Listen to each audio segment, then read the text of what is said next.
क्रांति अगर देखा जाए तो इतिहास में ऐसी क्रांति है जो अपने आप में एक, उस समय का जो दौर था, उस समय क्या था, सब उपनिवेशिकवाद था। क्या था? उपनिवेशिकवाद। मतलब क्या था कि एक देश दूसरे देश को क्या कर रहा था? गुलाम बना रहा था। क्या कर रहा था? गुलाम बना रहा था। ठीक है ना। तो फ्रांस में ऐसा समय आया जब लोगों ने सोचा कि भाई ऐसा नहीं हो सकता है, ऐसा नहीं हो सकता है। कैसा नहीं हो सकता भाई? कि फ्रांस में जो पादरी थे वो ये कहते थे क्या कि जो राजा है वह भगवान ने उसको भेजा, राजा जो है उसको भगवान ने भेजा है। ठीक है ना। जब राजा को भगवान ने भेजा है तो प्रजा से कहते थे कि देखिए आप इसकी हर एक बात मानिए, क्योंकि इसको क्या किया? इसको भगवान ने भेजा है। और जो पादी थे ईसाई धर्म वाले वो कहते थे क्या? हम भगवान क्या है? हम पुजारी है। क्या है? पुजारी है। तो फ्रांस उस टाइम क्या हो रहा था कि पादरियों को और जो बड़े बड़े मतलब कुलपति थे या फिर बड़े बड़े सेनापति थे, ठीक है ना, उनको टैक्स से क्या थी? छूट थी। टैक्स क्या थी? छूट थी। अब बाकी आम जनता पर टैक्स भरे जा रहे थे, लादे जा रहे थे। ठीक है ना। और कुछ लोग धर्म के नाम पे लूट रहे थे, कुछ धर्म के नाम पे लूट रहे थे। ठीक है ना।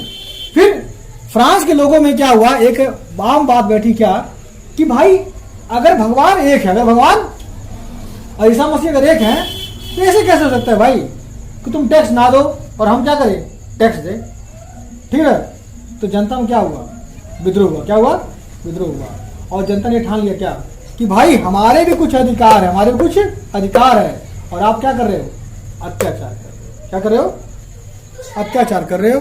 और उस टाइम राजा उनका नाम क्या था? लुई। क्या नाम था? लुई। ठीक है ना। तो जो राजा लुई थे उस समय क्या था? बहुत ज्यादा जो शासन था प्रजा के ऊपर बहुत ज्यादा कस कर रखा गया था, और हर जगह क्या करते? टैक्स पे टैक्स ले रहे थे। ठीक है ना। इतने टैक्स ले रहे थे कि जनता भूखमरी के कगार पे थी, और ये आराम से मलाई चाट के लोग पेट फुला रहे थे और जनता भूखे बेचारी सूख रही थी। ठीक है। इसी को देखते हुए पेरिस शहर में क्या हुआ? पेरिस शहर में 14 जुलाई 1799 को क्या हुआ? एक जन सैलाब हुआ। क्या हुआ? जन सैलाब हुआ। सम्राट ने कहा सेना को कि भैया जाइए, क्या करिए? जाइए, नगर क्या कर लीजिए, जो हमारे खिलाफ बोले तो क्या कर लीजिए? टपका दीजिए। क्या करिए? टपका दीजिए। ठीक है ना। फिर उसके खिलाफ में क्या हुआ? 7,000 क्या हुआ? 7,000 लोग क्या हुए? सेना के खिलाफ क्या हो गए? खड़े हो गए। क्या हो गए? खड़े हो गए। ठीक है। कि भैया आप आओ, हम भी तुम्हें देख लेंगे कि तुम्हारे बेटा समझ नहीं था, आ जाओ। समझा? जब ये लोग खड़े हो गए तो जाहिर सी बात है, जब ये खड़े हो क्या करेंगे? अपने सेना बनाएंगे। मान लीजिए सेना से लड़ने के लिए आपको सेना बनानी बनाना पड़ेगा। तो सेना से लड़के उन्होंने सेना बनाया। 7,000 लोग यहाँ पे खड़े हुए थे और बाकी सेना उधर से आ रही थी। ठीक है ना। तो अब सेना चाहिए तो भाई हथियार भी चाहिए लोगों के पास में। अब ये आम जनता है, मान लो किसान के पास हथियार है क्या? नहीं है ना। तो जब किसान के पास हथियार नहीं तो क्या करेंगे भाई? सरकारी खजाने में जाएंगे। जैसे मान लो तुम्हारे गाँव वाले ज्यादा हल्ला करने लगे या शहर हल्ला करने लगे, हथियार को कहाँ मिलेगा? थाने में तो मिलेगा जाके, और क्या मिलेगा क्या? ठीक उसी टाइम पे जाके हुआ इन लोगों ने क्या किया, जो सरकार जो मतलब राजा की जो सेना के जो ऑफिस के दफ्तर थे, हम लोगों ने क्या किया, जाके हथियार खोजना शुरू कर दिया। आज और जब उन्होंने खोजना शुरू कर दिया तो भाई उनके बाद हथियार इकट्ठा हो गया। ठीक है। और जब इकट्ठा हुआ क्या हुआ भाई? जंग के भयंकर बवाल हुआ। जंग भयंकर बवाल हुआ। ठीक है। यह समझ आ रहा नहीं आ रहा है? आ रहा है? कैसे क्या शुरुआत हुआ?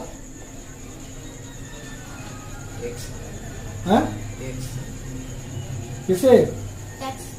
भाई टैक्स भी थी, बहुत चीजें भी थी, मतलब उनकी मनमानी चलती थी, उनको कई चीजें छूट मिली होती थी। ठीक है ना। ठीक है। तो आपने एक चीज नाम सुना है? बंधुता, एकता, स्वतंत्रता। सुना ना? ये सारे जो वर्ड है ना, ये फ्रांस की क्रांति से निकल के आए हैं। समझ आया? इसने ही कहा क्या कि कुछ ऐसे अधिकार हैं हमारे जो भगवान भी नहीं छीन सकता है। अगर भगवान दुनिया में है तो सबसे अच्छी है क्या? इंसान को सुख प्राप्ति देना, इंसान को सुख। और जो भगवान इंसान को सुख प्राप्ति नहीं देगा, भगवान नहीं होगा। यही वजह है क्या कि आज भी फ्रांस में कट्टर धर्मवाद नहीं है। आज भी फ्रांस में आप खुलेआम धर्म का कुछ भी प्रचार नहीं कर सकते।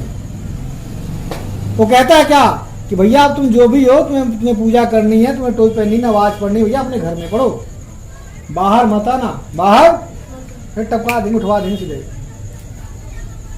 आज समझ, ठीक है, ठीक है। ये क्या था, ये बस क्या था, बेस था, क्या था, बस आपको हल्का सा समझाने के लिए बेस था, ठीक है ना। अब पूरी कहानी हम आगे पढ़ेंगे, समझा। मतलब हालात क्या थे, बस से बदतर थे। तो जाहिर सी बात है, जब भूखा नंगा होगा क्या होगा, भैया तो खाने तो तेरे को मार दूंगा, बात खत्म कर, है ना। मेरा वैसे भी कुछ नहीं है, खाना भी नहीं है, तो जी क्या कहते, मार के मर जाता है, अच्छा है। तो उसे जनता के हाल था, ठीक है। चल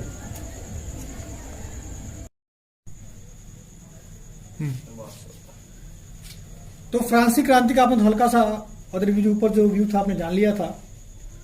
अब बात करते हैं फ्रांसीसी क्रांति के अंदर अगला जो टॉपिक है वह है कि 18वीं सदी में फ्रांस का समाज कैसा था, फ्रांस का समाज कैसा था, ठीक है ना। समाज को जानने से पहले आप ये जान लीजिए कि फ्रांस का जो राज दरबार कैसा था, राज दरबार कैसा था और उसके हालात कैसे थे, ठीक है।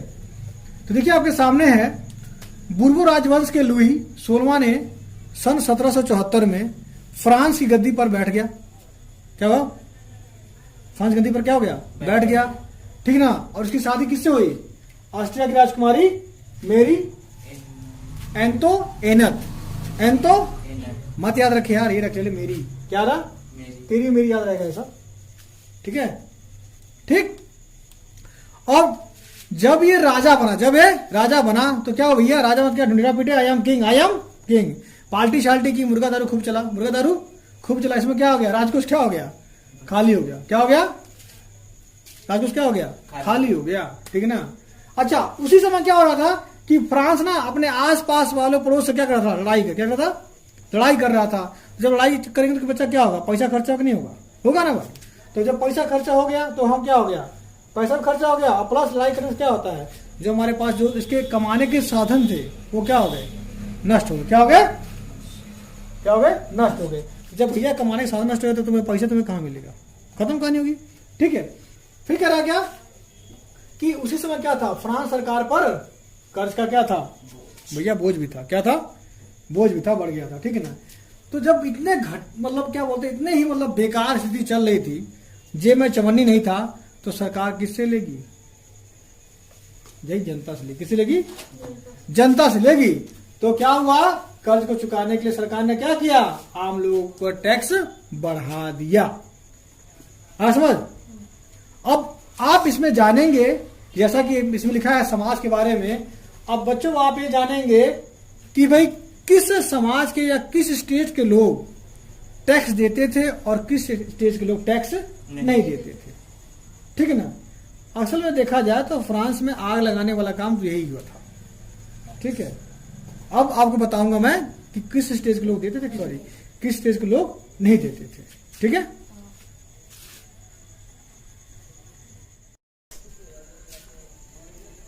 तो हमने अभी बताया था आपको फ्रांस के जो 3 स्टेट थे, क्या थे, 3 स्टेट थे। पहला था, प्रथम स्टेट में क्या थे, पादरी, क्या थे, पादरी। ये पादरी कौन थे, स्पेशली कौन थे, ईसाई वाले, कौन से, ईसाई वाले, ठीक ना। इन पादरियों को जन्म से ही कुछ होता ना, जन्मसिद्ध अधिकार प्राप्त थे। यानी जो भैया पादरी बन जाएगा ना, वो टैक्स नहीं देगा, ठीक ना। और इन जो बड़े बड़े पादरी थे ना, इनकी कुछ खुद की भी सरकारें उन्होंने अपनी बना रखी थी, ठीक है। और ये क्या कर रहे थे, किसानों से क्या कर रहे थे, ये किसानों से टैक्स लेते थे, टैक्स। उसे टैक्स का नाम क्या था, टाइट। क्या नाम था, टाइट, याद रखिएगा, टाइट, ठीक है ना। ये किसानों से कर लेते, इसका नाम क्या था, टाइट। क्या था, टाइट। और ये उपज का क्या था, उपज का 10%, क्या था, यानी किसान जो उपजाता था उसका 10% इन पादरियों को टैक्स में दे देता था, ठीक है ना, ठीक है।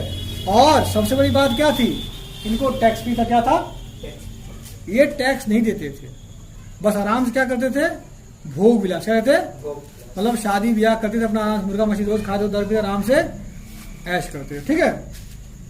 दूसरे थे कुलीन वर्ग। क्या थे? कुलीन वर्ग। इनको भी जैसे इनको कुछ अधिकार प्राप्त थे, इनको भी कुछ अधिकार प्राप्त थे, ये भी टैक्स वगैरह नहीं देते थे। ठीक है, ये भी जिनके आराम से मजे से गुजारते थे। ठीक है, और इनको उपहार भी मिलता था। क्या मिलता था? उपहार भी मिलता था। ठीक है ना। यानी ये ऊपर के जो दो नमूने हैं पादरी जी और कुलीन जी, ठीक है ना, ये दोनों टैक्स फ्री क्या थे? टैक्स फ्री थे। और इनका खर्चा कौन दे रहा था? ये। ठीक है ना। ये कहते भैया ले, हम कमा रहे हैं, तू भी खा ले, तू भी खा ले। ठीक है ना। ठीक, तो ये बेचारे ये अपना काम करके सारा में जितनी राज्य का जो भी खर्चा था ये तृतीय वर्ग के लोग ही इसको कवर करते थे। ठीक है ना। तो कहने का मतलब ये हुआ, जब ये सब लोग कवर करते थे तो ये बताइए आखिर ये अंधे थोड़ी ना है ना। भैया देख रहे थे क्या आगे, भैया तुम खा रहे हो, ये भी खा रहा है, हम क्या कर रहे हैं, हम अपना खाना तुमको दे रहे हैं, जबकि राज्य में तुम भी तो रह रहे हो, तो भैया तुमको क्या करना चाहिए? देना चाहिए, जाहिर सी बात है। ठीक है, इसलिए क्या हुआ, जब टैक्स बढ़ा तो क्या हुआ, जनता ने क्या किया? विरोध किया। क्या किया? विरोध किया। क्योंकि ये जो व्यवस्था थी ना, बहुत घटिया व्यवस्था थी, बहुत ही घटिया व्यवस्था थी। तो नई व्यवस्था बनाने के लिए क्या हुआ? एक क्रांति हुई। क्या हुआ? और उस क्रांति ने क्या किया? इस सड़ी गली व्यवस्था को क्या किया? उखाड़ के फेंक दिया और एक नई व्यवस्था का जन्म आया। समझ? ठीक है। तो इस समय क्या था, अपने इस लेक्चर में आपने जाना क्या कि उस समय का समाज कैसा था, राज परिवार के बारे में, राज की व्यवस्था कैसी अच्छी थी और यहाँ पे लोग कैसे थे। ठीक है ना। जिस कारण क्या हुआ, फ्रांसीसी क्रांति हुई। आया समझ? ठीक है। अब अगर आपको प्रश्न आता है क्या कि 18वीं सदी में फ्रांसीसी समाज कैसा था, आराम से अपने जवाब दे देंगे। ठीक है। और देखिए मैंने यहाँ कुछ लिखवाया नहीं ज्यादा, आप समझ जाइए क्या कि भैया इनको अधिकार प्राप्त थे।